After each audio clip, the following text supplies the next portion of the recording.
Apa yang Amsal Sulaiman di sini tuliskan dan sampaikan bahwa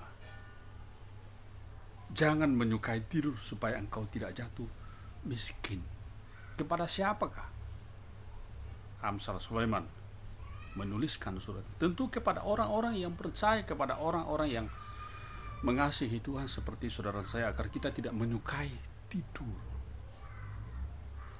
Bangun dari ketiduran, artinya kita bangun dari ketiduran rohani kita.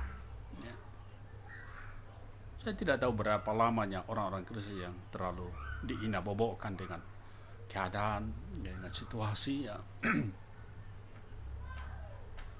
Tapi bagaimanapun juga bahwa saudara dan saya adalah, ini sebuah kesempatan untuk kita harus bangun. Dan disitulah kita menempatkan hidup kita pada masa yang sukar ini. Disitulah kita harus meletakkan posisi hidup kita di masa yang sukar ini. Harus bangun. Harus bangun dari ketiduran rohani yang selama ini. Puji Tuhan, saudara-saudara yang kekasih dalam Yesus Kristus. Jika saudara dan saya masih percaya dan masih meyakini bahwa Allah masih mengasihi, Allah masih menghendaki untuk kita menghampiri hadirat-Nya, mari kita tinggalkan pola-pola lama seperti ini. Kita lupakan perkara-perkara yang lama dan kita mulai bangun kembali. Kita mulai menempatkan kehidupan kita pada masa yang sukar ini. Dan orang-orang yang bangun dari ketiduran selama ini, maka itulah orang-orang yang sedang menempatkan hidupnya bagi Tuhan di masa yang penuh dengan segala tantangan, penuh dengan segala rintangan. Sekali lagi bahwa Tuhan masih mengizinkan kita untuk bisa menghampiri hadirat-Nya. Yang kedua, Bapak Ibu kekasih di dalam Yesus Kristus, bahwa untuk menempatkan hidup pada masa yang sukar ini, yang kedua adalah bangkit dari kematian rohani. Disitulah kita harus menempatkan hidup kita, menempatkan posisi kita sebagai orang-orang percaya, sebagai anak-anak Tuhan, sebagai orang-orang yang hidup di dalam terang kasih Tuhan, atau sebagai anak-anak terang. Dia harus bangkit dari ketiduran. Dia harus bangkit dari kematian rohani. Kita baca di dalam Wahyu pasal yang ketiga ayat 16 berkata begini. Jadi karena engkau suam-suam kuku dan tidak dingin atau panas, aku akan memuntahkan engkau dari mulutku. Bapak Ibu kekasih di dalam Yesus Kristus, bahwa apa yang Yohanes ungkapkan adalah sebuah hal yang sangat penting, bahwa kita harus bangun dari kematian rohani sehingga kita layak di mata Tuhan,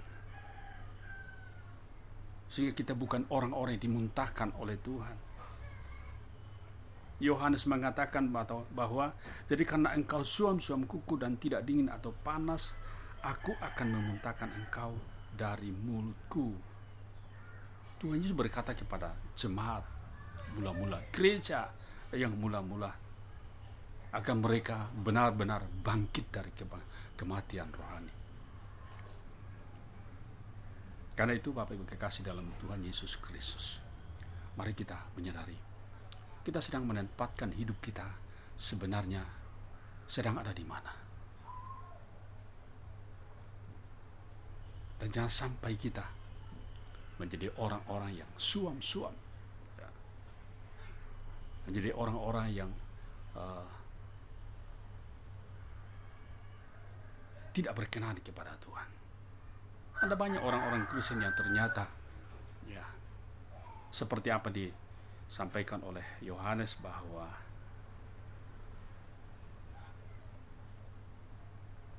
engkau menjadi dingin atau panas. Maka kejadian seperti ini tentu bahwa Tuhan tidak menyukai orang-orang yang sedang mati rohani. Tuhan tidak menyukai orang-orang yang sedang mengalami kesuraman. Apalagi bahwa kita sedang hidup di masa yang sukar, lalu kemudian kita menjadi orang-orang yang tidak dingin atau tidak panas. Sebenarnya ini apa yang Tuhan mau, apa yang Yesus mau. Yang Yesus mau adalah bagaimana semangat, bagaimana gairah kita menjadi anak-anak yang hidup pada kehidupan yang benar. Rasul Paulus mengatakan di dalam pembacaan kita tadi bahwa sebagai anak-anak terang harus menempatkan hidup pada sebuah kebenaran, yaitu harus bangkit dari kematian rohani. Saya percaya bahwa kita bukan orang-orang yang mati rohani. Saya percaya bahwa Bapak, Ibu, Saudara dan saya adalah orang-orang yang sedang bangkit dari kematian rohani. Barangkali dengan peristiwa-peristiwa